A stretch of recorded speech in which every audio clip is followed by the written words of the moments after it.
वज़ीर दिफा ख्वाजा आसिफ ने कहा है कि 1400 साल वाक़े करबला के वक्त आलम इस्लाम खामोश था।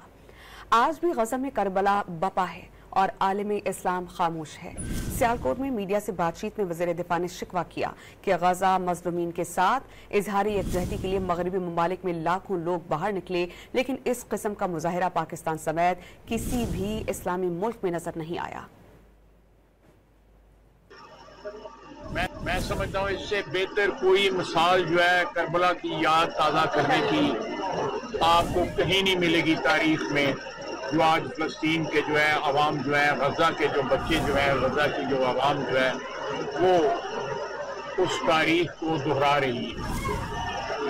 वक्त है कि आलम इस्लाम 1.5 अरब मुसलमान जो हैं वो अपनी जिम्मेदारी जो है वो महसूस करें, खुसूसन हुक्मरान तबका अपनी जिम्मेदारी महसूस करें। आप मगरब के बाजारों और गलियों में जो है लाखों नहीं टेंस ऑफ मिलियन जो है लोग बाहर निकले हैं गज़ा के साथ जो है, मुसलमानों के साथ जो है सॉलिडेरिटी शो करने के लिए, उनके साथ वाबस्तगी जो है उसका इजहार करने के लिए।